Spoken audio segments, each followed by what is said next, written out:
In 2017, a missile rose over the Sea of Japan.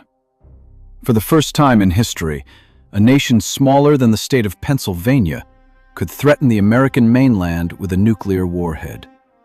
No natural resources to speak of, no industrial base worth mentioning, a population that has known famine within living memory. And yet, North Korea built the bomb. This is the story of how it happened, and why no one could stop it. The story does not begin with Kim Jong-un. It begins in the ashes of the Korean War, with his grandfather, Kim Il-sung. In the 1950s, the Soviet Union helped North Korea establish its first nuclear research complex at Yongbyon, officially for peaceful purposes: reactors, isotopes, scientific prestige. Pyongyang signed the Non-Proliferation Treaty in 1985, promising on paper never to build a weapon. But behind the promise, the program never stopped growing. Through the 1980s, North Korean engineers expanded the Yongbyon site, building a 5-megawatt reactor capable of producing plutonium, the key ingredient of a nuclear core. By the early 1990s, American and international inspectors suspected Pyongyang was hiding far more material than it declared. In 1993, North Korea threatened to withdraw from the Non-Proliferation Treaty altogether. A crisis was born that would define the next 3 decades. The first real confrontation came in 1994. Washington and Pyongyang stood at the edge of a possible strike on Yongbyon itself, a strike that could have triggered a second Korean War.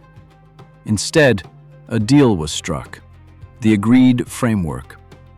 North Korea would freeze its plutonium program in exchange for fuel oil and 2 civilian light water reactors. For a few years, the world believed the crisis had passed. It had not. Kim Il-sung died in 1994, and his son, Kim Jong-il, inherited a country sliding into famine. Hundreds of thousands, by some estimates over 1 million, North Koreans died of starvation in the mid-1990s.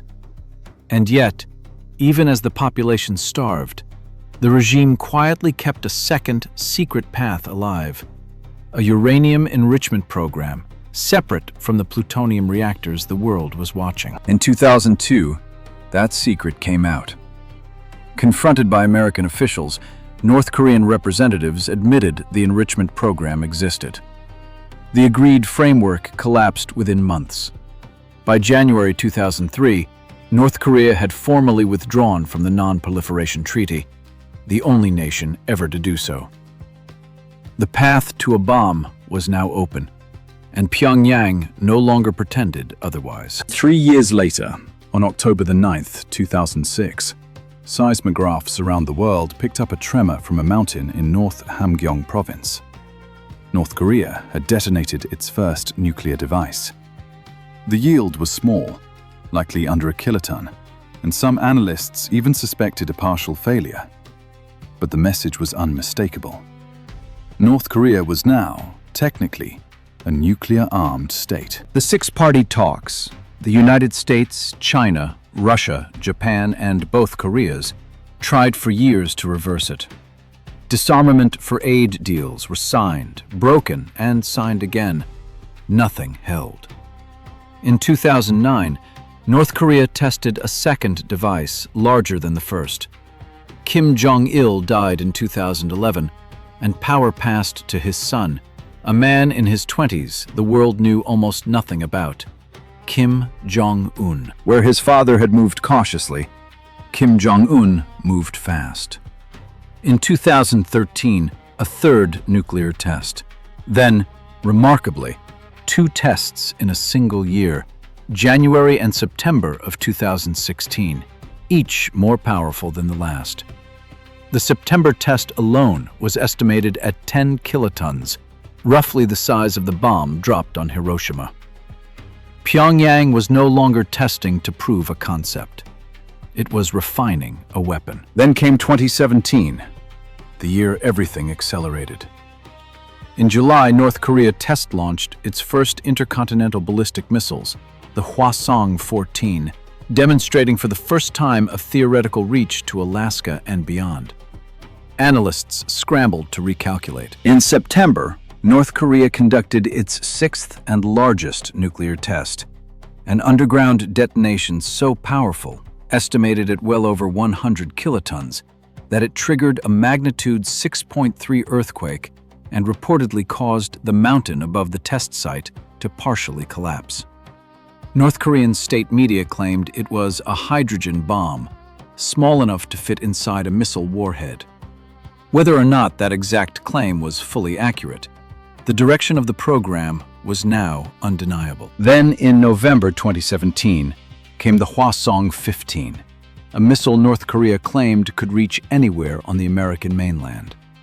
State television declared the nuclear force complete. The rhetoric between Pyongyang and Washington reached a fever pitch, with the American president and Kim Jong-un trading personal insults and threats the world had not heard between nuclear-armed leaders in decades. And then, just as suddenly, the temperature dropped. In 2018, Kim Jong-un crossed the demilitarized zone to meet South Korea's president face-to-face, the first such meeting in over a decade. Months later, in Singapore, he shook hands with an American president for the first time in history. 2 more summits followed, in Hanoi and at the DMZ itself.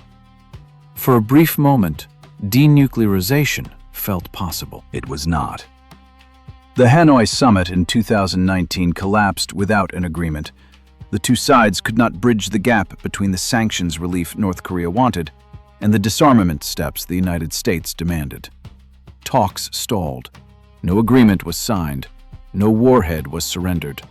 Instead, Kim Jong-un used the years that followed to keep building. New solid-fuel missiles, submarine-launched systems, and, according to South Korean and American intelligence assessments, a steadily growing stockpile of fissile material, now estimated by outside experts to be sufficient for dozens of warheads. Today, North Korea's constitution itself declares the country a nuclear weapons state, a status it has written permanently into law. Sanctions remain in place, diplomacy remains frozen, and the program that began as a Soviet research reactor in the 1950s has become one of the most consequential and least resolved security crises of the 21st century. A small, isolated nation that gambled everything on a single weapon and won a seat at the table no one wanted to give it. This is war and military history, where every conflict has a cause, every border has a cost, and every war leaves something behind. If this documentary helped you understand how North Korea built its nuclear arsenal, subscribe for more deep dives into the conflicts that shaped our world. And turn on notifications, because the next one is already on its way.